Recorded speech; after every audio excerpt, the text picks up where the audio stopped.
18 साल की उम्र में मैंने सु वानचिंग को 520 रुपए उधार दिए थे। उसने कहा था, लीनियन, जब मैं फेमस हो जाऊंगी तो तुम्हें 5.2 मिलियन वापस करूंगी। 6 साल बाद वो सच में फेमस हो गई और फिर भी मुझसे पैसे मांग रही थी। लव स्ट्रक होने के कारण मैंने बिना सोचे समझे अपने सारे पैसे ऑल इन कर दिए। उसने मेरा मजाक उड़ाते हुए कहा, लीनियन, मुझे सारे पैसे दे दिए, तुम्हारी वाइफ गुस्सा नहीं करेगी क्या? फोन कटने के बाद मुझे उसका 5.2 मिलियन का ट्रांसफर मिला। जब मुझे वो मैसेज मिला तो मुझे अपनी आंखों पर विश्वास नहीं हुआ। मैसेज बहुत सिंपल था, क्या तुम मुझे कुछ पैसे उधार दे सकते हो? Card number 622XX। ये मैसेज ए दुनिया की सबसे खूबसूरत सु वानचेंग की तरफ से था। मैंने थोड़ा हेजिटेट किया और फिर कार्ड के सारे पैसे ट्रांसफर कर दिए, टोटल 32626 रुपीज। मैंने सोचा शायद सु वानचेंग के पास सच में पैसे नहीं बचे होंगे, वरना वो मुझे कॉन्टैक्ट क्यों करती? क्या वो बैंकरप्ट हो गई है? क्या उसे बैन कर दिया गया है? या फिर वो किडनैप हो गई है? मेरे दिमाग में अचानक से कई सारे ख्याल आने लगे। कुछ सेकंड्स बाद मेरे फोन पर ए दुनिया की सबसे खूबसूरत सु वानचेंग का कॉल आया और मैं अचानक से नर्वस हो गया। ग्रेजुएशन के बाद से मेरा सु वानचेंग से कोई कॉन्टैक्ट नहीं था। 7 साल बाद मुझे समझ नहीं आ रहा था कि मैं किस मूड या किस टोन में उसका कॉल उठाऊं। फोन की रिंग लगातार बज रही थी। मैंने एक गहरी सांस ली और कॉल रिसीव कर लिया। एंटी फ्रॉड सेंटर आपको चेतावनी देता है कि फ्रॉड के तरीके हर दिन बदल रहे हैं। अपनी सेफ्टी के लिए 3 ना और 1 हाँ का प्रिंसिपल याद रखें। अननोन लिंक पर क्लिक ना करें, अनजान कॉल पर भरोसा ना करें और अपनी पर्सनल डिटेल्स शेयर ना करें। पैसे ट्रांसफर करने से पहले हमेशा वेरीफाई करें। क्या मेरे साथ फ्रॉड हो गया है? मेरी खून पसीने की कमाई। तभी आवाज आई, सर क्या आपने इसे याद कर लिया? मैं एक पल के लिए सुन रह गया और बोला, हाँ याद कर लिया। फिर आवाज आई, तो प्लीज इसे एक बार रिपीट कर दीजिए। मैं अचानक सब भूल गया, बहुत ऑकवर्ड हो गया था। मुझे ये पूरी कहानी रटनी क्यों पड़ रही है? तभी फोन की दूसरी तरफ से एक जानी पहचानी आवाज आई। उसकी टोन में थोड़ी लाचारी थी। लीनियन, इतने सालों बाद भी तुम इतने बेवकूफ कैसे हो सकते हो? स्वानचेंग की मीठी आवाज स्पीकर से आ रही थी। मैं अचानक इतना घबरा गया और नर्वस हो गया कि मुझे समझ नहीं आया कि मैं क्या बोलूं। तुमने अपने सारे पैसे मुझे दे दिए, तुम्हारी वाइफ को पता चला तो वो गुस्सा तो नहीं करेगी ना? स्वानचेंग ने मुझे चिढ़ाते हुए हंसकर कहा। मैं निशब्द हो गया और बोला, तो फिर मेरे पैसे मुझे वापस कर दो। वो धीरे से हंसी और बोली, हम अभी एक शो रिकॉर्ड कर रहे हैं, थोड़ी देर में बात करते हैं। उसकी साफ आवाज फिर से फोन से आई और उसने आगे कहा, याद से एंटी फ्रॉड ऐप डाउनलोड कर लेना। मेरा चेहरा शर्म से और लाल हो गया और कॉल कट हो गया। मैं कुछ और सोच पाता उससे पहले ही मुझे ट्रांसफर नोटिफिकेशन मिला। स्वानचेंग ने तुम्हें 5.2 मिलियन ट्रांसफर किए हैं। मैं उन जीरोस की लंबी लाइन को देखता रह गया। मेरी आंखें चौंधिया गई। मैंने अपनी आंखें मली, उन्हें फिर से गिना और खुद को चुटकी काटी। बहुत दर्द हुआ, मतलब मैं सपना नहीं देख रहा था। 5.2 मिलियन! क्या स्वानचेंग ने खुद ही एंटी फ्रॉड ऐप इंस्टॉल कर लिया है? मुझे 7 साल पहले की वो दरमियां याद आ गई जब मैंने स्वानचेंग को 520 रुपीज उधार दिए थे और उसने कहा था कि जब वो फेमस हो जाएगी तो मुझे 5.2 मिलियन वापस करेगी। मुझे लगा था कि वो बस एक मजाक था। 5.2 मिलियन उसके लिए शायद बहुत छोटी रकम हो, लेकिन मेरे जैसे इंसान जिसकी सैलरी 5500 है और जिसकी जिंदगी कॉफी से भी ज्यादा कड़वी है, ये एक बहुत बड़ा अमाउंट था। ये बहुत बड़ी रकम अचानक से मेरे लिए एक मुसीबत बन गई थी और मुझे समझ नहीं आ रहा था कि मैं क्या करूं। बहुत देर तक सोचने के बाद मैंने अपने बेस्ट फ्रेंड को एक मैसेज किया। उसने मुझे तुरंत कॉल किया और उसकी आवाज में बहुत एक्साइटमेंट थी। तो वो बेवकूफ तुम ही थे। तुमने मुझे कभी क्यों नहीं बताया कि तुम सु वानक्विंग को जानते हो? मैंने पूछा, कौन सा बेवकूफ? मेरे दोस्त ने मुझे वीवो की एक ट्रेंडिंग पोस्ट शेयर की जिसका टाइटल था, सु वानक्विंग पैसे उधार ले रही है। मैंने लाइव स्ट्रीम का रिप्ले ओपन किया। असल में प्रोडक्शन टीम ने सु वानक्विंग और कुछ और गेस्ट्स को एंटी फ्रॉड अवेयरनेस प्रमोट करने के लिए बुलाया था। बीच में गेम सेगमेंट था जहां टीम ने गेस्ट्स को स्कैमर बनने के लिए कहा। उन्हें अपने कॉन्टैक्ट लिस्ट के सबसे पहले नंबर पर मैसेज करके पैसे मांगने थे। सु वानक्विंग ने सीधी टाइप किया, क्या तुम मुझे कुछ पैसे उधार दे सकते हो? Card number 622XX। बाकी लोगों ने उसका मजाक उड़ाया कि अगर कोई इस पर यकीन कर ले तो वो पक्का कोई बेवकूफी होगा। इसके बाद सु वानक्विंग ने वो मैसेज अपने कॉन्टैक्ट लिस्ट के सबसे पहले नंबर को भेज दिया जिसे ए बेवकूफ के नाम से सेव किया गया था। और फिर वो मैसेज मुझे मिल गया और मैंने अपना सारा पैसा ऑल इन कर दिया। ये देखकर वहां सब लोग जोर जोर से हंसने लगे। सब हंस रहे थे कि ये तो सच में बेवकूफ है। किसी ने ताना मारा, उसने तुम्हें सिर्फ 30,000 दिए हैं, तुम्हारी पॉपुलैरिटी कुछ खास नहीं है। उन सब में सिर्फ सु वानक्विंग की आंखें नम हो गई थी और उसने धीरे से कहा, इतने सालों बाद भी ये इतना बेवकूफ कैसे है? और उसके बाद ही मुझे एंटी फ्रॉड अवेयरनेस बढ़ाने वाला वो कॉल आया था। मैंने कमेंट सेक्शन के कुछ टॉप कमेंट्स ओपन किए। ये लीनियन कौन है? ये मेरी गॉडेस की कॉन्टैक्ट लिस्ट में सबसे ऊपर है और ये निकनेम तो बहुत ही खास लग रहा है। इसमें प्यार और थोड़ी लाचारी दिख रही है। और क्या ये सच में इस दोस्त की सारी सेविंग्स हैं? ये लीनियन पक्का मेरी गॉडेस को पसंद करता है, वरना कोई इतने सस्ते स्कैम में कैसे फंस सकता है? सिर्फ अपने क्रश के सामने ही इंसान का आईक्यू इतना गिर जाता है। मेरा दिमाग सुन हो गया। मैंने कभी सपने में भी नहीं सोचा था कि एक दिन मेरा नाम सु वानक्विंग की गॉसिप न्यूज में आएगा। जबकि हम दोनों सिर्फ नॉर्मल क्लासमेट्स थे। स्कूल के दिनों में वो फर्स्ट रो में बैठती थी और मैं लास्ट रो में। हम क्लासरूम के एकदम ऑपोजिट कॉर्नर्स में बैठते थे, जो सबसे दूर की पोजीशन थी। वो इंग्लिश क्लास रिप्रेजेंटेटिव थी और जब भी वो होमवर्क कलेक्ट करने आती थी, मैं अक्सर लास्ट रो के बैक बेंचर्स के साथ मस्ती कर रहा होता था। उसने मुझसे जो बात सबसे ज्यादा बार कही थी वो थी, अपना होमवर्क दो। मैं हमेशा आलस में हाथ हिलाकर कह देता था कि मैंने नहीं किया। वो लाल चेहरे के साथ मुझे जल्दी लिखने के लिए कहती थी और मैं हमेशा मुस्कुराकर उसे देखता, अपना सिर उठाता और कहता, अपना मुझे कॉपी करने के लिए दे दो। उस वक्त वो हमेशा शर्मा जाती थी और मेरी तरफ देखने की हिम्मत नहीं कर पाती पाती थी। वो बस अपना सिर नीचे करके अपनी नोटबुक मेरी तरफ फेंकती और चली जाती। उसके जाने के बाद पीछे से क्लास के लड़के उसे चढ़ाते थे, अरे ओए हमारी क्लास रिप्रेजेंटेटिव ब्लशिंग क्यों कर रही है, क्या तुम हमारे लियान नैन भाई को पसंद करती हो। मैं हमेशा चिढ़कर उन्हें भगा देता था, दफा हो जाओ, बकवास मत करो। मुझे नहीं पता कि सू वान क्विंग ने उस समय मेरा नंबर ए बेवकूफ के नाम से क्यों सेव किया था। मैं इतना भी बेवकूफ नहीं था। मैंने मन ही मन सोचा कि सू वान क्विंग ने कॉल कट करने के बाद मुझे 5.2 मिलियन ट्रांसफर कर दिए हैं और अब मैं उन्हें वापस ट्रांसफर नहीं कर पा रहा हूं। मैंने हिचकिचाते हुए सारी बात अपने दोस्त को बताई और पूछा, अब बताओ मैं क्या करूं। मेरे दोस्त की तेज आवाज फोन से आई, तो फिर जल्दी से अपना रेजिग्नेशन लेटर अपने बॉस के गंजे सिर पर मारो। अब तुम अमीर बन गए हो, अब उस बेकार सी जॉब के लिए कौन परेशान होगा। दोस्त के अमीर होने के बाद मुझे भूल मत जाना, मुझे भी अपने साथ ले चलो। मैंने अपना सिर खुजलाया, मुझे अभी भी कुछ समझ नहीं आ रहा था। तभी मेरे फोन की स्क्रीन पर सू वांग चिंग का कॉल आया। मैंने गहरी सांस ली और कॉल उठा लिया। लियान, क्या आज तुम्हारे पास मिलने का टाइम है? काम के बाद मिले। मैंने सोचा ये भी ठीक है, कम से कम मैं उसके वो अचानक आए पैसे वापस कर दूंगा। मैंने कहा ठीक है, मैं इंतजार करूंगा। फिर उसने मुझे एक एड्रेस भेजा जो एक बहुत ही हाई एंड प्राइवेट रेस्टोरेंट था। कॉल कट होने के बाद मैं एकदम ख्यालों में खो गया। हालांकि ये एक पुराने क्लासमेट के साथ मीटिंग थी, लेकिन आखिरकार वो अब एक बड़ी स्टार बन चुकी थी। मुझे ऐसा लग रहा था जैसे मैं किसी ऑनलाइन डेट से पहली बार मिलने जा रहा हूँ। हर एक सेकंड एक साल के बराबर लग रहा था। टाइम पास करने के लिए मैंने अपने दोस्त को सू वांग चिंग से मिलने के बारे में बता दिया। उसने कहा, जल्दी बताओ, क्या तुम दोनों के बीच पहले से कोई चक्कर था? मैंने कहा, सच में ऐसा कुछ नहीं था, हम सिर्फ नॉर्मल क्लासमेट्स थे। मैंने तो बस उसे 520 रुपए उधार दिए थे। लियान, तुम सच में एक लव स्ट्रक बेवकूफ हो। तुमने उसे पैसे उधार दिए और आज जब उसने कहा कि उसके पास पैसे नहीं है तो तुमने अपनी सारी सेविंग्स ऑल इन कर दी और तुम कहते हो कि तुम दोनों के बीच कुछ नहीं है। ये बात तो भूतों को भी हजम नहीं होगी। जो भी हो, मेरे लिए उसका एक ऑटोग्राफ लेते आना, वो मेरी आइडल है। अगर कोई पूछे कि क्या मैं उस वक्त सू वांग चिंग को पसंद करता था तो शायद हाँ। क्लास के बहुत सारे लड़के सू वांग चिंग को पसंद करते थे। वो देखने में बहुत खूबसूरत थी, उसका नेचर बहुत चीयरफुल था और वो गिटार भी बजाती थी। वो बहुत अच्छा गाती भी थी। स्कूल के दिनों में वैसी लड़कियां नेचुरली बहुत पॉपुलर होती हैं। उसकी डेस्क हमेशा रंग बिरंगे लव लेटर्स से भरी रहती थी। लेकिन सू वांग चिंग के लिए मेरा प्यार बस एक साइलेंट सीक्रेट क्रश था। उस वक्त मैं बहुत ही एवरेज सा लड़का था। मेरे चेहरे पर पिंपल्स थे, मेरा हेयर कट बहुत पुराने स्टाइल का था और मैं बस एक छोटे शहर का इंट्रोवर्ट लड़का था। जब भी मैं उसे प्लेग्राउंड में देखता था तो मैं सिर उठाकर उसे हेलो बोलने की हिम्मत भी नहीं कर पाता था। तो आई लव यू बोलना तो बहुत दूर की बात थी। हमारे बीच सबसे ज्यादा बात होमवर्क को लेकर ही होती थी। वो फर्स्ट रो से लास्ट रो तक होमवर्क कलेक्ट करती और पूरी क्लास का होमवर्क मेरी डेस्क पर रख देती। फिर मैं उसे वो होमवर्क टीचर्स के ऑफिस तक ले जाने में मदद करता। उसके बाद वो अपनी यूनिफॉर्म की पॉकेट से कुछ चॉकलेट्स निकालकर मेरे हाथ में रख देती और कहती, मैं ये सब नहीं खा सकती, तुम रख लो, और फिर पलटकर चली जाती। उस वक्त बहुत से लड़कों ने सुन रखा था कि उसे चॉकलेट्स पसंद है, तो वो चुपके से उसकी डेस्क में चॉकलेट्स रख देते थे। इसलिए वो हमेशा होमवर्क उठवाने के बाद मुझे थैंक यू बोलने के लिए कुछ चॉकलेट्स दे देती थी। स्कूल का टाइम हमेशा बहुत खूबसूरत और छोटा होता है। कॉलेज एंट्रेंस एग्जाम खत्म होने के दिन सब लोग अपनी जवानी की यादें संजोने के लिए पागलों की तरह फोटोज क्लिक कर रहे थे। हॉस्टल की बिल्डिंग के नीचे से एक के बाद एक प्रपोजल्स की आवाजें आ रही थी, लेकिन मेरे अंदर अभी भी इतनी हिम्मत नहीं थी कि मैं सू वांग चिंग को आई लव यू बोल सकूं। यहाँ तक कि मेरे अंदर उसके साथ एक फोटो खिंचवाने की भी हिम्मत नहीं थी। हमारी इकलौती फोटो हमारी ग्रेजुएशन फोटो है। मुझे इस बात की खुशी थी कि उस फोटो में वो मेरे ठीक पीछे खड़ी थी और प्यारी सी मुस्कुरा रही थी। स्कूल के आखिरी दिन सू वांग चिंग मेरे पास आई और बोली, हे लियान, मुझे अपना मोबाइल नंबर दे दो। हमने एक दूसरे के नंबर्स सेव किए। जब उसने देखा कि मैंने उसका नाम सू वांग चिंग सेव किया है तो उसने मजाक में उसे बदलकर दुनिया की सबसे खूबसूरत सू वांग चिंग कर दिया और मैं मुस्कुराए बिना नहीं रह सका। उसने अपनी भौहें उठाकर मुझे चिढ़ाया और कहा, जब तुम मुस्कुराते हो तो काफी हैंडसम लगते हो। मैं फिर से शर्म से लाल हो गया। उसने हल्की सी मुस्कान के साथ कहा, लिनियन, एक्सिटी में एक सिंगिंग रियलिटी शो हो रहा है, मैंने पार्टिसिपेट किया है, लेकिन मेरे पास पैसे नहीं है। क्या तुम मुझे ट्रेन टिकट के लिए कुछ पैसे उधार दे सकते हो? मैंने तुरंत अपने लाल चेहरे के साथ अपने वॉलेट से सारे पैसे निकाल लिए। टोटल 520 रुपए थे।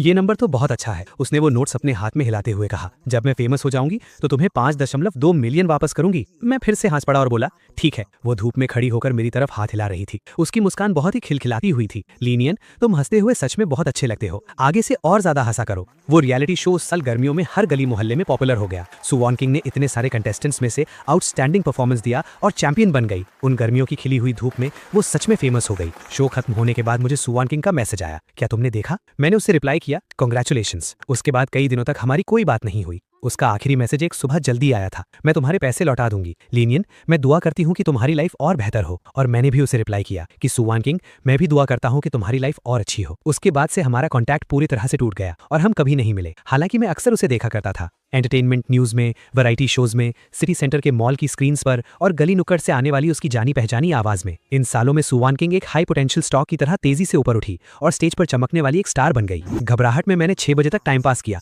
तभी बॉस ने अचानक सबको मीटिंग के लिए बुला लिया। 6:30 बजे सुवान किंग ने मैसेज किया, क्या तुम पहुंचने वाले हो? मैंने बहुत ही ऑकवर्ड फील करते हुए रिप्लाई किया, सॉरी आज ओवरटाइम करना पड़ रहा है, क्या हम किसी और दिन मिल सकते हैं? उसने रिप्लाई किया, कोई बात नहीं, मैं इंतजार कर लूंगी। खैर उस दिन मुझे बहुत खराब लग रहा था, मुझे 1.5 घंटे का ओवरटाइम करना पड़ा। निकलने से पहले मैंने खुद को आईने में देखा। 25 साल का ये इंसान अब अपने 18 साल वाले वर्जन से बहुत दूर आ चुका था। 18 साल की उम्र वाली मेरी वो इंफीरियॉरिटी कॉम्प्लेक्स और मेरा डर वक्त और एक्सपीरियंस के साथ धीरे धीरे गायब हो गया था। फिर भी जब मैंने सुवान किंग को देखा तो मुझे अजीब सी घबराहट महसूस हुई। उस बड़े से रेस्टोरेंट में वो इकलौती कस्टमर थी। हालांकि मैंने उसे अक्सर फोन और टीवी पर देखा था, लेकिन इतने सालों बाद उसे साक्षात अपने सामने खड़े देखना एक जाना पहचाना लेकिन फिर भी एकदम अनजान सा एहसास था। हाय सुवान किंग, लॉन्ग टाइम नो सी। मैंने थोड़ी हिचकिचाहट के साथ उसे हेलो कहा। मुझे देखकर उसकी आंखों में हल्की सी हैरानी थी। उसने मुस्कुराकर कहा, तुम काफी बदल गए हो। मैं फिर से बिना वजह नर्वस हो गया। तुम भी अब और ज्यादा खूबसूरत हो गई हो। मैंने धीरे से जवाब दिया, मेरे साथ इस तरह अकेले खाने पर आए हो, तुम्हारी वाइफ को पता चला तो वो गुस्सा तो नहीं करेगी ना? उसके चेहरे पर एक शरारती सी मुस्कान थी। उसने अपनी भौहें उठाते हुए पूछा, मेरी कोई वाइफ नहीं है। मैंने ऑकवर्ड होकर जवाब दिया, क्या तुमने इन सालों में किसी को डेट नहीं किया? उसकी नजरों में एक मजाकिया सवाल था। नहीं, उस वक्त मुझे बहुत शर्मिंदगी महसूस हुई। ऐसा लगा जैसे मैं कोई 3rd ग्रेड प्रोडक्ट हूँ। काम में बहुत बिजी था, इसलिए डेट करने का टाइम ही नहीं मिला। मैंने खुद को बचाते हुए एक बहाना बनाया, क्या इत्तेफाक है, मैं भी। वो मुझे मुस्कुराते हुए देख रही थी और बोली, कुछ भी खा लेते हैं, तो चलो यहाँ की स्टेक ट्राई करते हैं। कुल मिलाकर वहां का माहौल बहुत ऑकवर्ड हो गया था, खासकर उस खाली रेस्टोरेंट में जहां सिर्फ हम दोनों थे। थोड़ी देर में वेटर मेरे सामने स्टेक ले आया और सुवान किंग के सामने सिर्फ एक वेजिटेबल सैलेड था। तुम नहीं खाओगी? मैंने हैरानी से पूछा। डिनर में हैवी नहीं खा सकती, कैमरे के सामने वजन 10 किलो ज्यादा लगता है। उसने थोड़ी उदासी से एक्सप्लेन किया, वैसे तुम पहले ही बहुत पतली हो, ज्यादा पतला होना हेल्थ के लिए अच्छा नहीं है। मैं उसे दिलासा देना चाहता था, लेकिन सु वान क्विंग ने सिर घुमाकर मेरी तरफ देखा। मैं इतनी भी पतली नहीं हूँ क्या? मैं एक पल के लिए शांत हो गया। नहीं, एकदम परफेक्ट। कैमरा में सु वान क्विंग की बॉडी एकदम परफेक्ट लगती थी, लेकिन असलियत में वो थोड़ी ज्यादा पतली थी। तभी लोग कहते हैं कि कैमरा में पतले दिखने वाले स्टार्स असलियत में लकड़ी की तरह होते हैं। और वैसे भी लीन यान, मेरी हेल्थ बहुत अच्छी है। सु वान क्विंग ने अपनी बात जोड़ी और इसकी वजह से मुझे फिर से समझ में नहीं आया कि मैं क्या कहूँ। मेरा मतलब था कि डाइटिंग करना हेल्थ के लिए खराब है। मैंने जल्दी से एक्सप्लेन किया। उसने भौएं उठाते हुए मेरी तरफ देखा, तो मुझे एक पीस स्टेक का काट कर दो। मेरा नाइफ और फॉर्क हवा में ही रुक गया। मैं थोड़ा कंफ्यूज हो गया, पता नहीं मैं क्या सोच रहा था। मैंने जादू के असर में एक पीस काटा और उसे दे दिया, और उसने सच में मेरे फॉर्क से वो स्टेक का पीस खा लिया। उसने अपने लिए एक अलग ऑर्डर क्यों नहीं किया? ऐसा तो नहीं कि वो थोड़े से पैसे बचाना चाहती थी, या फिर मुझे वो पैसे ट्रांसफर करने के बाद वो गरीब हो गई थी। ऐसा नहीं हो सकता। क्या स्टार्स बहुत अमीर नहीं होते? मैंने सुना है कि उनकी एक कार ही करोड़ों की होती है। मैंने अपने दिमाग में चल रहे इन सारे सवालों को रोका और सु वान क्विंग से मेन टॉपिक पर बात की। सु वान क्विंग, मैं वो पैसे नहीं ले सकता। वो आराम से अपने सामने रखे हरे सैलेड को फॉर्क से खा रही थी। वो पैसे तुम्हें वापस करने के लिए ही थे। क्या हमने पहले ही इस बारे में बात नहीं कर ली थी? वो तो बस एक मजाक था, मैंने इसे सीरियसली नहीं लिया था। मैंने जल्दी से एक्सप्लेन किया, लेकिन मैंने इसे सीरियसली लिया था। ये तुम्हारा हक है, तुम मेरे सबसे पहले एंजल इन्वेस्टर हो, लेकिन मैं ये पैसे एक्सेप्ट नहीं कर सकता। ऐसा लग रहा था कि सु वान क्विंग इस बारे में और बात नहीं करना चाहती। उसने धीरे से अपना सिर उठाया और मेरी तरफ देखा। तुम आजकल क्या काम करते हो? Graphic designing. मैं उसके अचानक टॉपिक चेंज करने पर थोड़ा कंफ्यूज हो गया। मेरा दिमाग कहीं और ही था और पता नहीं कैसे मैंने बेवकूफी में पूछ लिया, और तुम? वो अपनी हंसी रोक नहीं पाई। मैं एक सिंगर हूँ। वहाँ अचानक से सन्नाटा छा गया। मैंने खुद को थोड़ा संभाला और फिर पूछा, क्या तुम्हें 5 इंश्योरेंसेज एंड 1 हाउसिंग फंड नहीं मिलता? वो अपनी हंसी रोकते हुए मुस्कुराकर मेरी तरफ देख रही थी। उसने सीरियसली कहा, मुझे कोई इंश्योरेंस या फंड नहीं मिलता, वीकेंड्स की छुट्टी नहीं मिलती और कोई ओवरटाइम पे भी नहीं मिलता। हाँ, तो तुम स्टार्स की लाइफ भी इतनी आसान नहीं है? फिर से वहाँ एक बहुत ही अजीब सा सन्नाटा छा गया। मुझे सच में पता है कि किसी भी कॉन्वर्सेशन को कैसे खत्म करना है। सच कहूँ तो मैं तुम्हारा फैन हूँ। मैंने उस ऑकवर्ड माहौल को ठीक करने की कोशिश की। अच्छा, तो फिर तुम कभी मेरे कॉन्सर्ट में क्यों नहीं आए? तुम्हारे टिकट्स बहुत महंगे होते हैं। महंगे होने के साथ साथ उन्हें खरीदना भी बहुत मुश्किल है। अपने अगले कॉन्सर्ट में मैं तुम्हें इनवाइट करूंगी। सु वान कुलू के चेहरे पर एक हल्की सी मुस्कान थी और वो मुझे ही देखे जा रही थी। तो क्या तुम मुझे अपना एक ऑटोग्राफ दे सकती हो? मुझे अचानक अपने दोस्त का दिया हुआ टास्क याद आ गया और मैंने एक फोटो और मार्कर निकाल लिया। हाँ बिल्कुल। सु वान क्विंग ने फोटो ली और अपने स्टाइल में अपना नाम साइन कर दिया। क्या तुम इसमें एक लाइन और लिख सकती हो? हाँ बिल्कुल। क्या लिखना है? सु वान क्विंग ने कैजुअली हंसते हुए पूछा। मुझे थोड़ा अजीब लगा, लेकिन मैंने हिचकिचाते हुए कहा, लिखना कि हस्बैंड जियांग चैंग, तुम और भी हैंडसम हो रहे हो। सु वान क्विंग की मुस्कान अचानक से गायब हो गई। उसका चेहरा उतर गया। ये जियांग चैंग कौन है? वो मेरा बेस्ट फ्रेंड है। नहीं, मैं ये नहीं लिख सकती। क्या तुम फैंस हमेशा अपने आइडल्स को वाइफ कहकर बुलाते हो? सु वान क्विंग ने अपनी भौएं उठाई। उसकी आंखों में एक मजाक था। हाँ, मैंने हिम्मत जुटाकर जवाब दिया, लेकिन तुम गलत मत समझना, मैं ऐसा नहीं बुलाता। मैंने जल्दी से एक्सप्लेन किया, मैं तो बस एक सच्चा एडमायरर हूँ। उसने धीरे से कुछ बार हंसा और मैं मारे शर्म के जमीन में गड़ना चाहता था। तो तुम्हें कौन सा स्टार पसंद है? उसने फिर सिर उठाकर मेरी तरफ देखा। मुझे जियांग रुक्शुए पसंद है। क्या तुम मुझे उसका ऑटोग्राफ दिला सकती हो? जियांग रुक्शुए इन दिनों बहुत पॉपुलर हो रही यंग स्टार है। वो बहुत स्वीट और ब्यूटीफुल है। मैंने उसके बहुत सारे शोज देखे हैं और एंटरटेनमेंट इंडस्ट्री में वो और सु वांगचिंग बहुत अच्छे दोस्त माने जाते हैं। बहुत से नेटिजन्स उन दोनों का सीपी भी शिप करते हैं। हाँ ठीक है, क्या लिखना है? सु वांगचिंग ने बहुत ही नॉर्मल टोन में अपनी भौएं उठाते हुए मेरी तरफ देखा। लिखवाना कि हस्बैंड लीनियान, तुम और भी हैंडसम हो रहे हो। मैंने उम्मीद भरी नजरों से देखा। क्या ये हो सकता है? सु वांगचिंग का चेहरा अचानक से गुस्से से लाल हो गया। बिल्कुल नहीं। क्यों? क्या तुम दोनों बहुत अच्छे दोस्त नहीं हो? मैंने डरते हुए पूछा। अब हमारी उतनी नहीं बनती, उसने मुंह बनाते हुए कहा। ऐसा कब हुआ? मैंने अभी 2 दिन पहले ही तुम्हारा शो देखा था, तुम दोनों काफी क्लोज लग रही थी। मेरे अंदर का वो गॉसिप करने वाला कीड़ा अचानक से जाग उठा। उसने जवाब दिया, बस अभी कुछ देर पहले ही। एंटरटेनमेंट इंडस्ट्री की ये फेक दोस्ती। लीन यान, क्या तुमने नहीं कहा था कि तुम मेरे फैन हो? तो फिर ये जियांग रुक्शुए बीच में कहां से आ गई? मुझे नहीं पता था कि तुम एक प्ले बॉय हो। क्या इसे प्ले बॉय कहते हैं? मैं दिन में 3 घंटे शॉर्ट वीडियो स्क्रॉल करता हूँ और 80 अलग अलग लड़कियों से प्यार कर बैठता हूँ। कुल मिलाकर उस दिन की मीटिंग सच में बहुत ही ऑकवर्ड थी,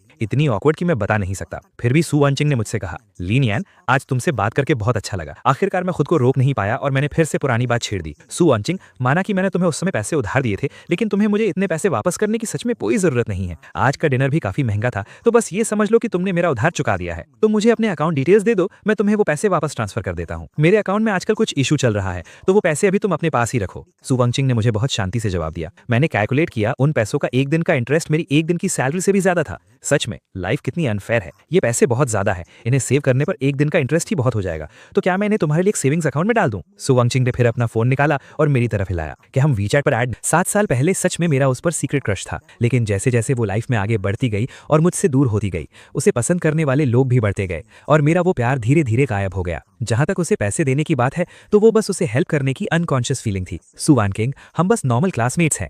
मैंने सच में इतना कुछ नहीं सोचा था, और वैसे भी हम एक दूसरे को इतने अच्छे से नहीं जानते। मैंने दबी हुई आवाज में धीरे से एक्सप्लेन किया। इतने अच्छे से नहीं जानते? लीन यान, तुम कुछ ज्यादा ही हार्टलेस नहीं हो रहे? सू वानचिंग अचानक खड़ी हुई और मेरे करीब आ गई। उसकी आवाज में थोड़ी सी नाराजगी थी। तुमने मेरे लिए एक स्कार भी खाया है, और फिर भी तुम कहते हो कि हम अच्छे से नहीं जानते? उसने मेरी आईब्रो के पास वाले स्कार की तरफ इशारा किया। मैं अचानक घबरा गया और समझ नहीं पाया कि क्या करूं। वो स्कूल के दिनों में हुई एक लड़ाई की याद थी। वो पहली बार था जब मेरा किसी से झगड़ा हुआ था, और वो भी बहुत सीरियस वाला। उस साल हॉस्टल में क्लास के एक लड़के के साथ मेरी बहुत भयंकर लड़ाई हो गई थी। उस लड़के की पसलियां टूट गई थीं और मेरी आईब्रो के पास 3 टांके आए थे। असल में हुआ ये था कि वो हॉस्टल में उस तरह की खराब मूवीज देख रहा था और दूसरों से कह रहा था कि उस मूवी की लड़की सू वानचिंग जैसी दिखती है। उसने और भी बहुत सी गंदी बातें कही थी, इसलिए मैंने उसे पीट दिया। ये बात जितनी फैल गई, सू वानचिंग के लिए उतना ही खराब था। टीचर्स ने इस बात को दबा दिया था। पता नहीं उसे ये कैसे पता चला। सू वानचिंग के चेहरे पर एक हल्की सी मुस्कान आई। उसने अपनी आंखें नीची करके मेरी तरफ देखा और कहा, समझ गई। मैं चुप रहा। उसने अपनी आंखें ऊपर की, जैसे कुछ सेकंड्स के लिए सोच रही हो। फिर उसने मुस्कुराते हुए मेरी तरफ देखा। और वो पनिशमेंट वाला इंसिडेंट? मैं एक बेवकूफ की तरह रो रही थी, और तब मेरे साथ कौन था? मुझे पनिशमेंट वाली बात एकदम साफ साफ याद थी, क्योंकि वो उन कुछ मौकों में से एक था जब मैं सू वैन के साथ अकेले था। उस साल हमारी मैथ्स टीचर का मेनोपॉज चल रहा था और उनका गुस्सा बहुत खराब था। उनकी क्लास में कोई भी मस्ती करने की हिम्मत नहीं करता था। लेकिन एक बार जब वो टेस्ट पेपर डिस्कस करने वाली थी, तो सू वानचिंग अपना पेपर घर भूल गई। टीचर ने कहा कि उसने जानबूझकर ऐसा किया है और उसे पनिशमेंट देकर क्लास के बाहर खड़ा कर दिया। टीचर ने स्टेज से बहुत गुस्से में कहा, जो भी पेपर नहीं लाया है वो बाहर जाकर खड़ा हो जाए। और फिर मैं भी मजे से बाहर चला गया। वो पहली बार पनिशमेंट पाकर क्लास के बाहर खड़ी चुपचाप रो रही थी। मैंने कहा, हे, क्या सच में रोने की जरूरत है? मैंने उसे चढ़ाया, लेकिन उसने मुझे इग्नोर कर दिया। उसे बहुत एम्बैरेसमेंट फील हो रही थी, इसलिए वो रोती रही। मैं बस उसके पास खड़ा होकर उससे मुस्कुराते हुए देखता रहा। थोड़ी देर बाद मैंने उसकी पॉकेट में कुछ चॉकलेट्स डाल दी और कहा, ये लो, कैंडी खाओ। आज भी ये सोचकर मुझे बहुत एक्साइटमेंट होती। उसने आगे कहा, और फिर गेस करो मुझे क्या पता चला? मैंने तुम्हारी डेस्क में तुम्हारा पेपर देखा था। सू वानचिंग के चेहरे पर एक चालाक सी मुस्कान थी। उसके होठों पर एक अजीब सी चमक थी। लीन यान, उस दिन तुम पेपर लाए थे। मैं एक पल के लिए हैरान और घबरा गया। तो क्या हम सच में एक दूसरे को अच्छे से नहीं जानते? उसने धीरे से अपना सिर उठाया और अपनी गहरी आंखों से मुझे देखा। मैं एक पल के लिए उसमें खो गया। हम एक दूसरे को इतने अच्छे से जानते हैं, एक दूसरे की रग रग से वाकिफ हैं, और वैसे भी हम दोनों सिंगल हैं, तो क्यों ना हम बस डेट कर ले? मेरे चेहरे की वो लाली वहीं रुक गई। मैं कुछ सेकंड्स के लिए एकदम ब्लैंक होकर सोचता रहा। फिर मैंने दांत पीसते हुए कहा, ठीक है, डेट करते हैं। इसमें मेरा कोई नुकसान नहीं है। मैंने वैसे भी कभी किसी स्टार को डेट नहीं किया है। सू वानचिंग अपनी हंसी रोक नहीं पाई। उसने हंसते हुए मेरे सिर पर हल्का सा मारा। तुम सच में बेवकूफ हो। ये बहुत अजीब था। मैं 2 सोयाबीन ऑयल की बॉटल्स लेकर आया था और बदले में मुझे एक गर्लफ्रेंड मिल गई। जब तक मैं सू वानचिंग का हाथ पकड़कर नीचे नहीं आया और उसने मुझे कार से घर ड्रॉप नहीं किया, मुझे सब कुछ एक सपने जैसा लग रहा था। रास्ते भर मुझे ऐसा लग रहा था जैसे मैं कोई सपना देख रहा हूँ। घर पहुंचकर मैं बेड पर लेट गया, लेकिन करवटें बदलता रहा। मुझे नींद ही नहीं आ रही थी। आखिरकार मैंने अपने बेस्ट फ्रेंड सू जांगचिंग को एक वीचैट मैसेज किया, मुझे एक गर्लफ्रेंड मिल गई है। उसने तुरंत रिप्लाई किया, हाँ, और मेरी एक वाइफ भी है। एंटरटेनमेंट इंडस्ट्री की सारी खूबसूरत लड़कियां मेरी वाइफ्स हैं, खासकर तुम्हारी हाई स्कूल क्लासमेट सू वानचिंग। वो तो मेरी फर्स्ट वाइफ है। रुको, कहीं सच में तुमने मेरे पीठ पीछे कोई गर्लफ्रेंड तो नहीं बना ली? लीन यान, कौन है वो? मैंने रिप्लाई किया, तुम्हारी फर्स्ट वाइफ। क्या तुम दोनों सच में रिलेशनशिप में आ गए हो? मैंने रिप्लाई किया, पता नहीं कैसे, लेकिन हाँ, हम साथ हैं। मुझे समझ नहीं आ रहा मैं क्या करूं। मैं अभी भी कंफ्यूज्ड हूं। उसने कहा, इसमें समझ ना आने वाली क्या बात है? वो सू वानचिंग है मेरे भाई। उसकी किसिंग स्किल्स कैसी हैं? उसका फिगर कैसा है? मैंने रिप्लाई किया, बात अभी वहां तक नहीं पहुंची है। उसने कहा, तो फिर जल्दी करो, जाओ और उसे इंप्रेस करो। मैंने कभी नहीं सोचा था कि एक दिन मैं अपने भाई को मेरी गॉडेस के साथ डेट करते हुए देखूंगा। मेरे दोस्त का दिमाग शायद खराब हो गया था। उसने हर दिन मुझे एक ही मैसेज भेजना शुरू कर दिया, क्या आज लिनयान ने सू वांगचिंग को अपना बना लिया? नहीं, ऐसा नहीं है कि मैं ट्राई नहीं कर रहा था, बात बस इतनी थी कि मुझे कोई चांस ही नहीं मिल रहा था। अगले ही दिन सू वांगचिंग एक प्रोग्राम की शूटिंग के लिए शहर से बाहर चली गई। रिलेशन में आने के तुरंत बाद ही हम लॉन्ग डिस्टेंस रिलेशनशिप में आ गए। उसका शेड्यूल बहुत बिजी रहता था। कभी कभी मेरे वीचैट मैसेजेस का रिप्लाई बहुत देर से आता था। जब उससे ब्रेक मिलता तो वो मुझे कॉल करती और कुछ रोमांटिक बातें करती, जिससे मैं इतना शर्मा जाता था कि हकलाने लगता था। कभी कभी मुझे उसके ऑर्डर किए हुए खाने के पार्सल और कोरियर मिलते थे जो काफी महंगे होते थे। अगर मैं उन्हें मना करता तो वो नाराज हो जाती थी। मैं अपना फोन हाथ में लिए सोचता था कि ये सब कितना अनरियल लग रहा है। क्या रिलेशनशिप में होना ऐसा ही होता है? मैं फोन पर सू वांगचिंग से रिलेटेड न्यूज सर्च कर रहा था, तभी एक ट्रेंडिंग न्यूज सामने आई जिसका टाइटल था सू वांगचिंग और लिन बेई का छुपाया ना छुपने वाला प्यार। उसके साथ नए प्रोग्राम के शूट की एक लीक्ड फोटो भी थी। लिन बेई कुछ बोल रहा था और सू वांगचिंग अपना सिर घुमाकर मुस्कुराते हुए उसे देख रही थी। कमेंट सेक्शन में सब कह रहे थे कि सू वांगचिंग की आंखों में लिन बेई के लिए बहुत प्यार दिख रहा है। लिन बेई एक नया पॉपुलर स्टार था और बहुत से नेटिजन्स उन दोनों का सीपी शिप कर रहे थे। वो फोटो मुझे बहुत चुभ रही थी। मैंने वीचैट ओपन किया और सू वांगचिंग को मैसेज किया, तुम कब वापस आ रही हो? बहुत देर तक उसका कोई रिप्लाई नहीं आया। जब इंसान बहुत इनसिक्योर फील करता है तो वो बहुत सी फालतू बातें सोचने लगता है। मैं उसके एक एक सोशल मीडिया अपडेट को ऐसे पढ़ने लगा जैसे कोई एग्जाम पेपर सॉल्व कर रहा हूँ। मेरा दिमाग अजीबोगरीब ख्याल नहीं हो सकते क्या? सच में मैं पहली बार किसी स्टार को वीचैट पर ऐड कर रहा हूँ। वो अपनी हंसी रोक नहीं पाई, और वो भी तब जब स्टार खुद तुमसे तुम्हारा वीचैट मांग रही हो। उस दिन मैंने सू वांगचिंग को वीचैट पर ऐड कर लिया। ये किसी सपने जैसा लग रहा था, लेकिन जब मैंने अपना अकाउंट चेक किया तो जीरो की वो लंबी लाइन बिल्कुल असली थी। मैंने उस भारी रकम को एक बैंक में फिक्स डिपॉजिट में डाल दिया और बदले में मुझे 2 बॉटल सोयाबीन ऑयल गिफ्ट में मिला। अगले दिन ऑफिस में टाइम पास करते वक्त मुझे अचानक सू वांगचिंग का वीचैट मैसेज आया, लिनयान क्या तुम मेरी एक मदद कर सकते हो? क्या तुम कुछ फोटोज एडिट कर दोगे? मैंने कहा हाँ बिल्कुल, और फिर मुझे उसकी फोटो शूट की एक पूरी सीरीज मिल गई। जब मैंने ऑफिस में छुपकर उन फोटोज को ओपन किया तो मेरा चेहरा शर्म से लाल हो गया। मैंने फोटोज में सू वांगचिंग को देखा। उसका सिर थोड़ा सा ऊपर उठा हुआ था और चेहरा साइड एंगल में था। उसकी नजरों में एक अजीब सी ठंडक और एक अलग ही जादू था। सू वांगचिंग को लेकर मेरी इमेज अभी भी 18 साल की एक चीयरफुल लड़की वाली ही थी। चेहरा आज भी वही था, लेकिन उसका ऑरा अब पूरी तरह से बदल चुका था। नहीं, इस खूबसूरती से मेरा दिमाग भटकेगा। मैंने दांत पीसते हुए जल्दी से उन्हें क्लोज कर दिया। कैसा लगा? सू वांगचिंग ने एक और मैसेज भेजा, बहुत अच्छी हैं। मैंने अपने लाल चेहरे को थपथपाया और रिप्लाई किया, मैंने तुम्हारे पैसे बैंक में फिक्स डिपॉजिट में डाल दिए हैं। जब भी तुम पैसे रिसीव कर सको मुझे बता देना, मैं तुम्हें ट्रांसफर कर दूंगा। मैंने चलते चलते उस बड़ी रकम का जिक्र भी कर दिया। उसने रिप्लाई किया, पैसे जमा करने पर तुम्हें 2 बॉटल सोयाबीन ऑयल मिले हैं ना? क्या तुम्हें वो चाहिए? अगर चाहिए तो क्या तुम उसे मेरे यहाँ ड्रॉप कर दोगे? मैं तो बस फॉर्मेलिटी के लिए पूछ रहा था। वो इतनी बड़ी स्टार है और उसे उन 2 तेल की बॉटल्स की क्या जरूरत होगी? और उसके बाद मैं उन 2 सोयाबीन ऑयल की बॉटल्स को उठाते उठाते शहर के सबसे महंगे रेजिडेंशियल एरिया में होम डिलीवरी करने जा रहा था। क्या ही बताऊं, बाहर शायद पेपराजी तस्वीरें ले रहे होंगे। माफ करना तुम्हें तकलीफ हुई। लिनयान, उसने मेरे हाथ से ऑयल की बॉटल्स ली और मुझे आराम से बैठने के लिए कहा। मैंने सू वांगचिंग के घर को चारों तरफ से देखा। उसका घर टीवी में दिखने वाले बाकी स्टार्स के घर जितना बड़ा नहीं था। डेकोरेशन भी बहुत सिंपल और साफ सुथरा था। सब कुछ एकदम परफेक्ट जगह पर रखा हुआ था। वहां घर जैसी फीलिंग नहीं आ रही थी, बल्कि ऐसा लग रहा था जैसे कोई शोरूम हो। अजीब लग रहा है ना? उसने मेरी आंखों की क्यूरियोसिटी पढ़ते हुए पूछा। नहीं, ऐसा कुछ नहीं है। मुझे लगा था कि तुम स्टार्स 4-5 हजार स्क्वायर फीट के बड़े से पेंट हाउस में रहते होगे। मैंने एक्सप्लेन किया, एक अकेले इंसान के लिए इतने बड़े घर का क्या काम? वो बहुत खाली खाली लगेगा। बाद में जब शादी हो जाएगी तब एक बड़ा घर लेने का सोचूंगी। तुम्हारा ये घर भी तो छोटा नहीं है, 3 BHK है। शादी के बाद के लिए भी काफी है। ये बोलते ही मुझे पछतावा हुआ। वो अब एक स्टार है, मैं उसे आम लोगों के स्टैंडर्ड से कैसे कंपेयर कर सकता हूँ? मैंने अपनी शर्मिंदगी को छुपाया, उसकी तरफ हाथ हिलाया और कहा, चलो मैंने सामान डिलीवर कर दिया है, अब मैं चलता हूँ, बाय। सू वांगचिंग दरवाजे के पास खड़ी थी। उसने अपने हाथ सीने पर बांध रखे थे और अपना सिर मेरी तरफ हल्का सा उठाते हुए कहा, जब आ ही गए हो तो खाना खाकर जाना। वाह, जब आ ही गए हो तो खाकर ही जाएंगे। लेकिन मैंने कभी नहीं सोचा था कि सू वांगचिंग को खाना बनाना भी आता होगा। उसने घर के कुछ नॉर्मल से डिशेस बहुत आसानी से बना ली और थोड़ी ही देर में सारा खाना टेबल पर लग गया। इसमें अजीब क्या है? जब आप अकेले रहते हो तो आपको खुद का ख्याल रखना पड़ता है। उसने थोड़ी उदासी के साथ कहा, क्या तुम स्टार्स के पास पर्सनल असिस्टेंट्स नहीं होते? मुझे कोई डिस्टर्ब करे ये मुझे पसंद नहीं है। ठीक है, शायद मुझे सच में बात करना नहीं आता, या फिर हम दोनों के बीच स्टेटस का फर्क इतना ज्यादा है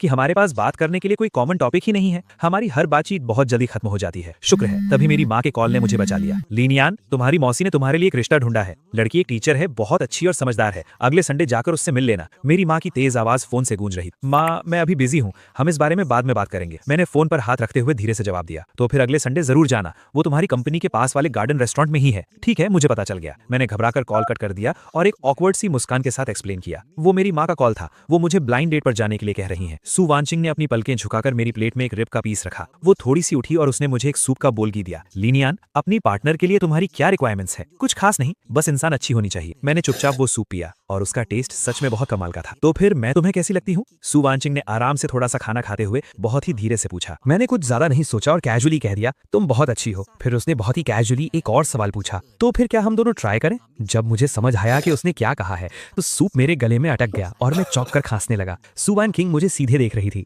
उसके होठों पर एक मुस्कान थी और उसने सीरियसली कहा, लीन यान, क्या हम दोनों डेट करें? मैं एक पल के लिए सुन रह गया, मेरा दिमाग एकदम खाली हो गया था और मेरे एक्सप्रेशंस फ्रीज हो गए थे। कुछ सेकंड्स बाद मैंने एक गहरी सांस ली। सू वान किंग, मजाक मत करो, क्या तुम्हें लगता है कि मैं मजाक कर रही हूँ? सू वान किंग अभी भी मुझे सीधे देख रही थी, उसकी आंखें एकदम सीरियस थी। इससे ज्यादा सीरियस वो नहीं हो सकती थी। हम दोनों अलग अलग दुनिया के हैं। क्यों? क्या तुम मार्स से आए हो? तुमने ही तो कहा था कि बस इंसान अच्छी होनी चाहिए, तो मुझ में क्या खराबी है? उसने पलट कर पूछा। मेरा दिमाग एकदम उलझ गया था, मैं कुछ सोच ही नहीं पा रहा था। मैंने कहा, तुम बहुत अमीर हो और बहुत खूबसूरत भी। क्या अमीर और खूबसूरत होना मेरी गलती है? क्या ये भी कोई खराबी है? उसने अपने हाथ फैलाते हुए कहा, जैसे वो स्पीचलेस हो। मैं उससे भी ज्यादा स्पीचलेस था। मैं बचपन से सिंगल रहा हूँ, मैंने ऐसा सीन कभी फेस ही नहीं किया था। काफी देर खुद को संभालने के बाद मैंने हकलाते हुए पूछा, मैं ही क्यों? तुम्हारे आसपास तो लड़कों की कमी नहीं होगी। एंटरटेनमेंट इंडस्ट्री में इतने सारे हैंडसम लड़के हैं और वैसे भी इन सालों में तुम्हारे साथ सीपी बनाने वाले और रूमर्स वाले लड़कों की गिनती कम से कम 8-10 तो होगी ही। उसने एक प्रॉन छीला और मेरे बोल में डाल दिया, क्योंकि तुम अपना सब कुछ मुझे दे सकते हो। ये पैसे खर्च करने वाला आंसर मैंने सच में एक्सपेक्ट नहीं किया था।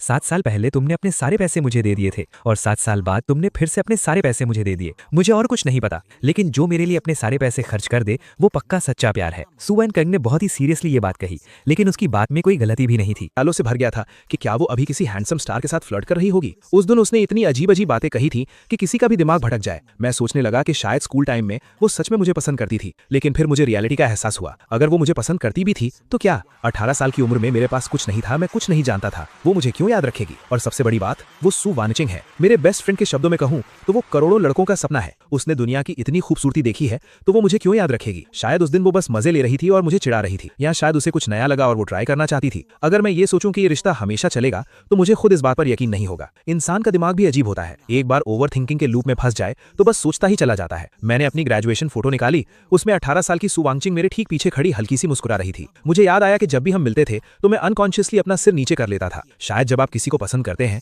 तो आप अनकॉन्शियसली इनसिक्योर फील करने लगते हैं। पहले भी ऐसा ही था और आज भी ऐसा ही है। मैं खुद को रोक नहीं पाया और मैंने एक स्टेटस पोस्ट किया। तो आखिर में कहानी यह है कि हमारे पास एक साथ खिंचवाई हुई कोई सिंगल फोटो भी नहीं है। जिस इंसान ने मेरी पूरी जवानी को बांध कर रखा, उसने कभी पलटकर मेरी तरफ नहीं देखा। थोड़ी देर बाद जब मेरा मूड थोड़ा ठीक हुआ तो मैंने तुरंत वो स्टेटस डिलीट कर दिया। थोड़ा इमोशनल होकर ओवरथिंक करने का कोई फायदा नहीं है। कोई भी आपकी फीलिंग्स को नहीं समझेगा। फोन ओपन करके अपने बेस्ट फ्रेंड के शेयर किए हुए कुछ अच्छे वीडियोस देखने के बाद मेरा मूड अचानक से ठीक हो गया। लीन यान, शाम 6 बजे गार्डन रेस्टोरेंट पहुंच जाना, याद से जाना, मिस वू तुम्हारा इंतजार कर रही होगी। मेरी माँ ने अचानक मुझे वीचैट मैसेज करके उस ब्लाइंड डेट की याद दिला दी। मैं तो इसके बारे में पूरी तरह से भूल ही गया था। माँ, मैं नहीं जाना चाहता। मैच मेकर ने बताया है कि लड़की एक गवर्नमेंट एम्प्लॉय है, 27 साल की है, हाइट 1.67 मीटर्स है, बहुत अच्छी और समझदार है, उसके कंडीशंस बहुत अच्छे हैं। ऐसा मौका बार बार नहीं मिलता। चुपचाप तैयार होकर चले जाओ। मैंने दांत पीसते हुए सोचा, ठीक है, मैं जाऊंगा। अगर वो दूसरे लड़कों के साथ फ्लर्ट कर सकती है तो क्या मैं किसी और लड़की के साथ कैंडल लाइट डिनर नहीं कर सकता? लेकिन रियलिटी ने साबित कर दिया कि मैच मेकर की बातें सिर्फ मीठी मीठी बातें होती हैं। मैं इस मिस वू के बारे में क्या कहूं? अगर वो उछलेगी तब जाकर शायद उसकी हाइट 1.67 मीटर्स होगी। 27 साल की उम्र में उसके सिर पर मेरी माँ से भी कम बाल थे। वो सच में बहुत हैवी और स्टेडी लग रही थी। उसका वजन कम से कम 100 किलो तो होगा ही। इस मैडम ने खास तौर पर एक व्हाइट शर्ट पहनी हुई थी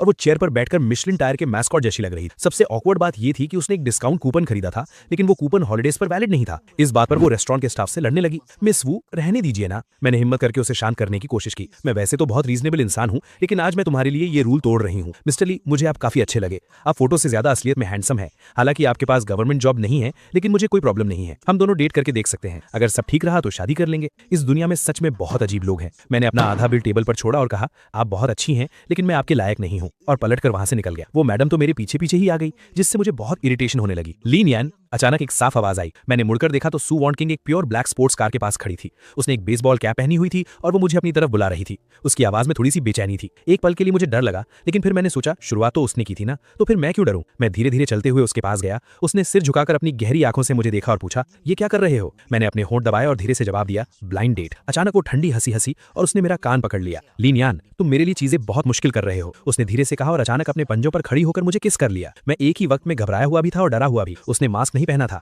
अगर किसी ने उसे पहचान लिया तो क्या होगा? मैंने उसे धीरे से पीछे किया और कहा, रुको, यहाँ लोग हैं। मेरे बगल में खड़ी मेरी ब्लाइंड डेट वाली मैडम तो सदमे में थी। तुम्हारी गर्लफ्रेंड तो किसी स्टार जैसी दिखती है, तो फिर तुम मेरे साथ ब्लाइंड डेट पर क्यों आए? मेरे पास कोई ऑप्शन नहीं था, इसलिए मैं अपने लाल चेहरे के साथ सू वॉन किंग को कार में ले गया। अभी जो हुआ था उससे मेरी जान ही निकल गई थी। सू वॉन किंग गुस्से में मेरे साथ कार में बैठी थी। उसकी आंखों का गुस्सा अभी भी मेरे चेहरे पर ही टिका हुआ था। क्या वो मुझसे बेहतर है? मैं दुखी भी था और मुझे गुस्सा भी आ रहा था। मैंने सोचते हुए बस इतना कहा, उसके पास गवर्नमेंट जॉब है। सू वॉन किंग मेरी बात सुनकर एकदम स्पीचलेस हो गई और फिर ताना मारते हुए बोली, वो देखने में तुम्हारी माँ जैसी लगती। बड़ी उम्र की औरतें ज्यादा ख्याल रखती हैं। मैंने भी हार नहीं मानी और उसे जवाब दिया, तो इसका मतलब मैं तुम्हारा ख्याल नहीं रखती? उसके बाद उसने कार स्टार्ट की, इंजन जोर से आवाज करने लगा। मैं थोड़ा घबरा गया। तुम क्या कर रही हो? कोई अच्छी सी जगह चलते हैं जहां मैं तुम्हारा अच्छे से ख्याल रख सकूं। उसकी आवाज में ठंडक थी। मेरा वो मतलब नहीं था। तो फिर क्या मतलब था? तुम्हारी गर्लफ्रेंड है और तुम फिर भी ब्लाइंड डेट पर आए हो। उसकी आंखों में अभी भी गुस्सा था। तुमने ही तो पहले दूसरों के साथ फ्लर्ट किया था। मैंने वो गॉसिप न्यूज खोलकर उसके सामने कर दी। उसे देखकर वो जोर से हंस पड़ी और सीधा मेरा हाथ पकड़ लिया। तो तुम जेलस हो रहे हो? वो मुस्कुरा रही थी और उसकी मीठी आवाज मेरे कानों में गूंज रही थी। मेरे शरीर में एक अजीब सी सिहरन दौड़ गई। ऐसा कुछ नहीं है लीनियान, आगे से अगर कोई भी सवाल हो तो सीधा मुझसे पूछना, खुद से कुछ भी ओवरथिंक मत करना। फिर उसने अपना फोन अनलॉक किया और एक वीडियो निकाला। ये उनके प्रोग्राम के बिहाइंड द सीन्स का वीडियो था। मैं उसे नहीं देख रही थी, मैं खाने को देख रही थी। असल में लिन बेई के पास कुछ स्टाफ मेंबर्स खाना बना रहे थे। उस वक्त हम कई घंटों से रिकॉर्ड कर रहे थे और हम सब भूख से मर रहे थे। मैं लिन बेई को प्यार से नहीं देख रही थी, मैं उस खाने को देखकर ललचा रही थी। ये एक्सप्लेनेशन सुनने के बाद मैं खुद को हंसने से नहीं रोक पाया। मैं लिन बेई को पर्सनली नहीं जानती। ये सब बस पॉपुलैरिटी और हाइप के लिए किया जाता है, और उससे पहले वाले लोग भी। सच कहूं तो इस इंडस्ट्री में बहुत सी चीजें हमारे कंट्रोल में नहीं होती। जैसे 7 साल पहले हमारा कॉन्ट्रैक्ट टूट गया था। उस वक्त चैंपियन बनने के बाद मैंने बिना सोचे समझे एक एजेंसी के साथ कॉन्ट्रैक्ट साइन कर लिया था। मुझे कुछ पता नहीं था। कॉन्ट्रैक्ट में लिखा था कि मैं 7 साल तक डेट नहीं कर सकती। मुझे अपने सिंगल इमेज मेंटेन करनी थी, इसलिए उस वक्त मैंने खुद से तुम्हें कॉन्टैक्ट नहीं किया। और तुम तो महान हो, तुमने भी पलटकर मुझे कॉन्टैक्ट करने की कोशिश नहीं की। सू वांगचिंग बहुत ही आराम से मुझे एक्सप्लेन कर रही थी और साथ ही मुझे चिढ़ाना भी नहीं भूली। मैं शर्म से अपना सिर झुका लिया और वो धीरे से हंसते हुए मेरे गले लग गई। चलो बताओ, अब तुम्हारे दिमाग में और क्या सवाल है? तुमने उस समय मेरा निकनेम ए बेवकूफ क्यों रखा था? उसने बहुत ही लाचारी से मेरी तरफ देखा। उसकी आंखों में एक अजीब सा प्यार था। तो मैं तुमसे पूछती हूँ, जब भी मैं तुमसे तुम्हारा होमवर्क मांगने आती थी तो बाकी लोग क्यों चढ़ाते थे? जब भी टीचर हम दोनों का नाम एक साथ लेती थी तो लोग क्यों हंसते थे? मैंने पूछा, क्यों? सो वांगचिंग ने प्यार से मेरा सिर सहलाया, एक गहरी सांस ली और बोली, पूरी दुनिया जानती थी कि मैं तुम्हें पसंद करती हूँ, बस एक तुम ही थे जिसे नहीं पता था। बेवकूफ। वो मुझे एकटक देख रही थी। उसकी आंखों में एक प्यारी सी मुस्कान थी और आखिरकार उसने वो बात कह ही दी जिसे कहने में इतनी देर हो गई। लीनियान, मैं तुम्हें पसंद करती हूँ। शायद मेरा दिमाग बहुत स्लोली काम करता है। जब मुझे ये बात समझ आई तो मैं रो भी रहा था और हंस भी रहा था। मैंने उसे जवाब दिया, मैं भी। मैं सच में बहुत लकी हूँ। हमारा क्रश म्यूचुअल था। उस दिन सू वांगचिंग मुझे एक अम्यूजमेंट पार्क ले गई। वहां सिर्फ हम दोनों थे। उसने कहा कि वो मेरे साथ वो सब करना चाहती है जो नॉर्मल कपल्स डेट पर करते हैं। रात के समय अम्यूजमेंट पार्क का आसमान फायरवर्क से जगमगा रहा था। उसकी आंखों में पूरे आसमान के सितारे चमक रहे थे। लीनियान, अगर तुमने उस लव लेटर देने वाली लड़की से ये ना कहा होता कि हाई स्कूल में डेट करना मना है तो मैं बहुत पहले ही तुम्हें प्रपोज कर देती। और हाँ, मुझे चॉकलेट्स पसंद नहीं है। मुझे पता था कि किसी खास इंसान को चॉकलेट्स बहुत पसंद है, इसलिए मैं जानबूझकर वो तुम्हें देती थी। ग्रेजुएशन के बाद मेरे पेरेंट्स नहीं चाहते थे कि मैं म्यूजिक सीखूं। उन्होंने मुझे पैसे देना बंद कर दिया था। उस वक्त मैंने सोचा था कि अगर लीनियान मुझे पैसे उधार देगा तो मैं फ्यूचर में पक्का उससे शादी करूंगी। सच कहूं तो शुरुआत के कुछ साल बहुत टायरिंग थे। स्कूल जाना, प्रैक्टिस करना, पॉपुलैरिटी मेंटेन करना और जिस लड़के को मैं पसंद करती थी उसे डेट ना कर पाना। इस इंडस्ट्री में सच और झूठ समझना बहुत मुश्किल है। कभी कभी मुझे अफसोस होता था कि मैंने ये रास्ता क्यों चुना, लेकिन आखिर में मेरी मेहनत बेकार नहीं गई। देखो, अगर तुमने उस वक्त मुझे वो 520 रुपए नहीं दिए होते तो आज मैं यहाँ नहीं होती। उस दिन उसने मुझसे बहुत सारी बातें की। मुझे उसकी फीलिंग्स समझ आ गई और मैं अपनी फीलिंग्स को लेकर और भी श्योर हो गया। उसके बाद से मैंने कभी डरना और ओवरथिंक करना बंद कर दिया। सू वांगचिंग एक पब्लिक फिगर थी, इसलिए हम नॉर्मल कपल्स की तरह डेट पर नहीं जा सकते थे या पब्लिकली प्यार नहीं दिखा सकते थे। इसलिए हमारे बेस्ट फ्रेंड के अलावा किसी को हमारे रिलेशनशिप के बारे में पता नहीं था। सबसे पहले मेरे पेरेंट्स को शक हुआ। एक बार जब मैं घर गया तो मैं पूरा दिन अपने फोन से चिपका रहता था। मेरे पापा ने अजीब नजरों से मेरी तरफ देखा और पूछा, तुम ऐसे दांत निकाल कर क्यों हंस रहे हो? इस फोन में ऐसा क्या है जो तुम इतने पागल हो गए हो? मैंने बहुत डरते डरते उनसे कहा, मॉम, डैड, मेरी एक गर्लफ्रेंड है। वो क्या करती है? क्या उसके पास गवर्नमेंट जॉब है? मेरे पेरेंट्स की सोच बिल्कुल मिडिल क्लास वाली थी। वो गांव में पले बढ़े थे। उनका मानना था कि गवर्नमेंट जॉब ना होना सबसे बड़ा पाप है। नहीं, उसके पास गवर्नमेंट जॉब नहीं है, वो एक सिंगर है। ये कैसे चलेगा? उसके पास कोई प्रॉपर जॉब नहीं है, ये गाना गाकर क्या हासिल होगा? मतलब बहुत से लोग उसके गाने सुनते हैं और उसने कॉन्सर्ट्स भी किए हैं। हमारे गांव में अरिया भी तो गाती है। वो दिन भर आसपास के गांव में शादी और फ्यूनरल्स पर गाती फिरती है। वो हमेशा एकदम अजीब सी दिखती है। उसे तो कोई लड़का शादी के लिए भी नहीं मिला। क्या वो वैसी ही है? नहीं, वो बहुत खूबसूरत है। मेरे पागल बेटे, खूबसूरती से पेट नहीं भरता। वो तुम जैसे बेवकूफ को फंसा रही है। गाने बजाने से कोई कितने ही पैसे कमा लेगा। मैंने कभी सपने में भी नहीं सोचा था कि एक दिन सुवन चेंग को इस तरह रिजेक्ट किया जाएगा। छुट्टियों में मैं घर पर आराम से शॉर्ट वीडियो स्क्रॉल कर रहा था और सुवन चेंग ओवर टाइम करके प्रोग्राम रिकॉर्ड कर रही थी। इस कंपेयर में मुझे कॉर्पोरेट लाइफ के मजे आ रहे थे। तभी सुवन चेंग की गहरी आवाज फोन से आई, क्या तुमने मुझे मिस किया? बहुत ज्यादा। तो फिर नीचे आओ, मैं तुम्हारी बिल्डिंग के नीचे खड़ी हूँ। मैं अपने नाइट सूट में बिखरे बालों के साथ भागता हुआ नीचे गया। बहुत क्यूट लग रहे हो। उसने वही पिंक कलर की शर्ट ड्रेस पहनी थी जो उसने वैरायटी शो में पहनी थी। लीनियान, अगर तुमने मुझे मिस किया था तो थोड़ा इनिशिएटिव लो। उसने एक शरारती मुस्कान के साथ अपने होठों की तरफ इशारा किया। मेरा चेहरा लाल हो गया और मैं उसके करीब गया। मैं बस हल्का सा किस करना चाहता था, लेकिन उसने मुझे अपनी तरफ खींचा और किस को और डीप कर दिया। जब हम दोनों पूरी तरह से एक दूसरे में खोए हुए थे, तभी एक तेज चीख से सारा माहौल टूट गया। मैंने मुड़कर देखा। ओ माय गॉड, मेरी माँ यहाँ क्या कर रही है? और उससे भी खराब बात यह थी कि मेरे पापा भी मेरी तरफ आ रहे थे। तुम दोनों तुरंत ऊपर आओ, मेरे पापा दांत पीसते हुए चिल्लाए। तो यही है वो सिंगर जिसे तुमने ढूंढा है? मेरे पापा का चेहरा गुस्से से लाल था। हम दोनों उस वक्त ऐसे लग रहे थे जैसे स्कूल में डेट करते हुए पकड़े गए हों। हेलो अंकल, मेरा नाम सुवान चेंग है। मैं लीनियान के साथ हाई स्कूल में थी। मेरे पापा ने उसे अजीब नजरों से देखा और कहा, तुम दिखने में तो काफी अट्रैक्टिव हो। मेरे पापा थोड़ा रुके और फिर बोले, लेकिन तुम्हारे पास कोई प्रॉपर जॉब नहीं है, ये नहीं चलेगा। मैं तुम्हें बता दूं, हमारे यहाँ डाउरी बहुत कम मिलती है। मेरे पापा ने अपनी आंखें घुमाई, कुछ सेकंड्स के लिए रुके। उन्होंने अपनी 2 उंगलियां दिखाई। सिर्फ 21,000। उनके चेहरे पर मुझसे पंगा मत लेना वाला एक्सप्रेशन था। अंकल, हम शादी करने के लिए डेट कर रहे हैं। जहां तक डाउरी की बात है, मुझे लीनियान से कोई पैसा नहीं चाहिए। शादी के लिए मुझे जो भी पैसे चाहिए थे वो मैं लीनियान को पहले ही दे चुकी हूँ। सुवान चेंग ने मुस्कुराते हुए बहुत ही पोलाइटली जवाब दिया। क्या दे चुकी हो? मेरे पापा ने गुस्से में भौएं चढ़ाई। 5.2 मिलियन। मेरे पापा ऐसे हंसने लगे जैसे उन्होंने कोई मजाक सुन लिया हो। 5.2 मिलियन? मेरे पास गेम में भी इतने हैप्पी बीन्स नहीं है। डैड, ये सच कह रही है? मैंने डरते डरते बीच में कहा। मैंने अपना फोन निकाला और इंटरनेट पर सुवान चेंग के वीडियोस ढूंढकर पापा को दिखाए। देखो, क्या ये इसके जैसी नहीं दिखती? मेरे पापा को अभी भी शक था। उन्होंने फोन लिया और काफी देर तक ध्यान से देखा, अपना सिर खुजलाया और फिर वो फोन माँ को दे दिया। मेरी माँ ने भी काफी देर तक कंफर्म किया, हाँ ये वही है। बेटे, तुमने एक स्टार को अपना गर्लफ्रेंड बना लिया। बहुत सारे हंगामे और कंफ्यूजन के बाद मेरे पापा ने अपने इमोशंस को कंट्रोल किया। उन्होंने धीरे से कहा, मैं इस रिश्ते के लिए राजी नहीं हूँ। हमें तुम्हारा पैसा नहीं चाहिए। तुम दोनों के स्टेटस में बहुत फर्क है और तुम्हारी एंटरटेनमेंट इंडस्ट्री बहुत खराब है। मेरा बेटा बहुत इनोसेंट है। तुम्हारे साथ रहकर उसे कभी ना कभी नुकसान जरूर होगा। सुवान ने मेरा हाथ कसकर पकड़ा और बहुत ही कामली और रिस्पेक्ट के साथ एक्सप्लेन किया, अंकल, मैं उसे बहुत सालों से पसंद करती हूँ और वो भी मुझे पसंद करता है। ये कोई टेम्पररी अट्रैक्शन नहीं है। हम दोनों हमेशा साथ रहना चाहते हैं। मैंने इन सालों में थोड़े पैसे सेव कर लिए हैं। शादी के बाद मैं उसके साथ मिलकर वो सब करना चाहती हूँ जो उसे पसंद है। आप टेंशन मत लीजिए, मैं उसका अच्छे से ख्याल रखूंगी। मुझे पता है कि आप उससे प्यार करते हैं और मैं भी उससे प्यार करती हूँ। आखिर में मेरे पापा ने कुछ नहीं कहा, लेकिन उन्हें अभी भी अंदर ही अंदर डर था कि उनके बेटे का नुकसान होगा। हालांकि सुवान चिंग ने उन्हें बार बार भरोसा दिलाया। जब मैं सुवान चिंग को नीचे छोड़ने जा रहा था तो आखिरकार मैं खुद को रोक नहीं पाया और पूछ लिया, क्या तुम सच में शादी करना चाहती हो? उसने बहुत नॉर्मल तरीके से जवाब दिया, और क्या तुम मुझे अपना नाम नहीं देना चाहते? मैं एक पल के लिए एकदम चुप हो गया, लेकिन जब मैंने गहराई से सोचा तो वो अपनी उम्र के सबसे बेहतरीन पड़ाव पर थी और वो एक स्टार थी। तो क्या इस वक्त शादी करने का मतलब ये होगा कि हम अपनी शादी को दुनिया से छुपाएंगे? आखिरकार मैंने उससे और कुछ नहीं पूछा। उसने सिर झुकाकर मुस्कुराते हुए मेरा सिर सहलाया और कहा, सब कुछ मुझ पर छोड़ दो। उसने अपनी पॉकेट से एक कार्ड निकाला और मेरे हाथ में रख दिया। उसने कहा, ये लो लीनियन, मेरी तरफ से कॉन्सर्ट का टिकट। मैंने ध्यान से देखा, वो सच में कॉन्सर्ट का टिकट था। मुझे पता था कि वो आजकल अपने नए गाने की तैयारी कर रही है और बहुत से लोग उसका बेसब्री से इंतजार कर रहे हैं। मैंने एक बार उससे पूछा भी था कि वो नया गाना किस बारे में है, लेकिन उसने बहुत सीक्रेसी के साथ मुझे कुछ भी बताने से मना कर दिया। रिलीज के दिन जब मैंने वेबो का ट्रेंडिंग टॉपिक देखा, सुवान चिंग की नई एल्बम एंडलेस लॉन्गिंग, उस दिन उसने वेबो पर एक पोस्ट किया था। किसने कहा कि हमारे पास एक साथ खिंचवाई हुई कोई फोटो नहीं है? जब तुम नहीं देख रहे थे